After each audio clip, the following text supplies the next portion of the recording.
Lyon Pôle Bourse, faire grandir les entreprises grâce au marché boursier et animer le club des sociétés cotées de la place.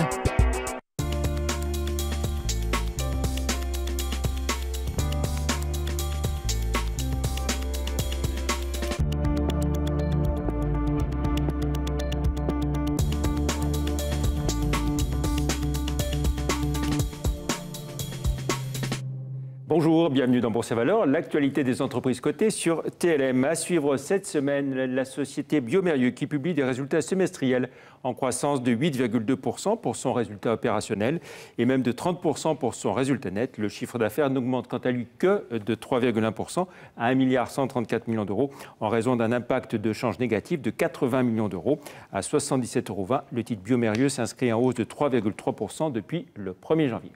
La valeur de la semaine, c'est Navia, dont nous accueillons le PDG, Christophe Sapet. Bonjour. Bonjour. Navia, entreprise lyonnaise spécialisée dans les véhicules autonomes, qui connaît une croissance impressionnante en 4 ans seulement.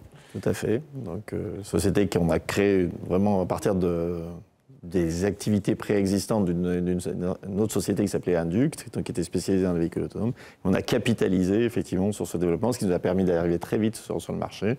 Et puis de maintenant, on a aujourd'hui plus de 250 salariés, dont beaucoup dans la région lyonnaise. On a une partie recherche et développement qui est basée à Paris et une filiale aux États-Unis. Voilà, un siège qui était à Villeurbanne historiquement, un site de production à Vénissieux. Tout à fait, donc on a installé sur le site de Vénissieux donc il y a maintenant 18 mois.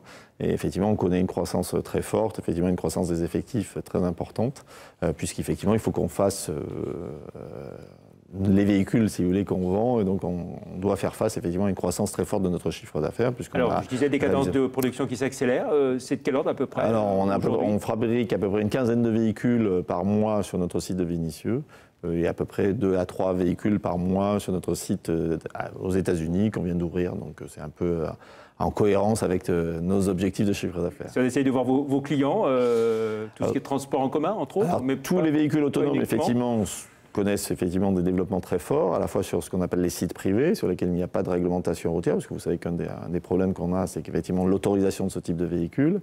Donc on a beaucoup de sites privés en termes de clients, des sites industriels comme Total, par exemple, dans le nord de la France, et puis beaucoup, effectivement, de villes, d'autorités de transport. Donc évidemment, on travaille avec la fameuse ligne Navly, donc qu'on opère à confluence avec le Citral, Métropole et Keolis, et sur lesquels, effectivement, c'est un premier exemple, une première vitrine, effectivement, de ce type de véhicules et de tous les services qu'ils peuvent rendre aux citoyens. Voilà, les perspectives vous concernant à moyen terme Aujourd'hui, nous avons réalisé 10 millions d'euros de chiffre d'affaires en 2017, très forte croissance attendue, donc de l'ordre de 30 millions effectivement sur l'année 2018, donc un coefficient de progression très important qui devrait nous amener effectivement à un chiffre d'affaires prévisionnel en 2021 de 480 millions d'euros, donc vraiment une somme très importante, mais qui en fait est sous-tendue par un marché qui effectivement tout le monde anticipe comme étant extrêmement important, puisqu'on est dans un environnement où on conçoit et réalise des systèmes de mobilité urbains basés sur les véhicules autonomes.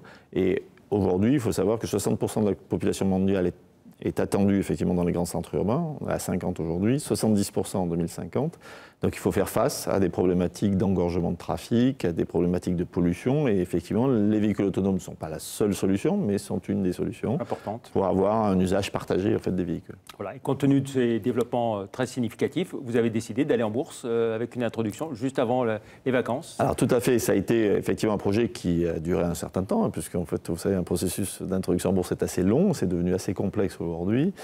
Donc ça nous a pris à peu près 4 à 5 mois dans un environnement boursier qui, paradoxalement, pour les introductions en bourse, n'était pas très favorable. Pas favorable, oui. Donc on a souhaité aller complètement au bout de ce processus parce qu'il était nécessaire qu'effectivement d'avoir les moyens qui étaient nécessaires pour notre entreprise, pour nous développer, pour financer le développement. Tout à l'heure, je parlais des effectifs. Donc effectivement, on a aujourd'hui une masse salariale importante et on doit faire face aussi à une compétition internationale qui est très développée et avec laquelle nous sommes en compétition avec 2 véhicules. Le premier, c'est l'Autonome Shuttle, donc notre navette qu'on peut voir à Navly. Et puis le deuxième véhicule, qui est l'Autonome Cab, qu'on verra certainement assez rapidement dans les rues de la Confluence aussi. À partir de quand ? D'ici la fin de l'année, donc on est en attente d'autorisation et de pas mal de points relativement techniques. Mais oui, les citoyens de la métropole pourront tester ce service. Les résultats de cette introduction bourse, vous êtes arrivé à lever un peu plus de 37 millions d'euros. Tout à fait. Donc c'est un peu l'objectif qu'on s'était fixé, si vous voulez, c'est d'avoir cette somme importante qui a été complétée effectivement par une ligne de crédit auprès de la Banque européenne d'investissement et en complétant avec tout ce qui a été levé auprès de nos actionnaires, c'est une somme d'à peu près 80 millions d'euros qui est mise à disposition de la société qui nous permet très largement de financer notre développement et de faire face à une compétition encore une fois internationale sur laquelle nous sommes en concurrence avec Uber, avec Waymo et les leaders mondiaux. Voilà, justement, on va jeter un œil à votre parcours en bourse depuis que vous êtes coté. Vous êtes autour de 6,50 €. Le plus haut, ça a été 7,10 € à un moment de l'introduction. Le plus bas, 6,40 €. Bon, un très léger tassement, mais aujourd'hui, si vous voulez, nous raisonner sur le long terme. Pour nous, voilà, exactement. Si vous voulez, aujourd'hui, c'est le démarrage d'une grande aventure. On espère une grande aventure boursière, évidemment. C'est déjà une grande aventure industrielle. Mais il y a aussi la volonté en fait, de mieux faire connaître aussi ce marché qui est tout nouveau. Et puis c'est un marché dans lequel il y a un manque de référentiel, donc les gens ont un peu de la difficulté si vous voulez apprécier notre entreprise. Et puis on est quand même la seule société pure player dans les véhicules autonomes qui soit cotée dans le monde, même aux États-Unis. Donc on est quand même assez fiers d'avoir réalisé cette opération. En tout cas. Voilà, et puis on vous a connu aussi dans le passé associé avec Bruno Monel sur l'histoire d'Infogrames. Merci beaucoup, Christophe Sapet, d'être venu dans Bourse et Valeurs. Merci, au revoir. À bientôt.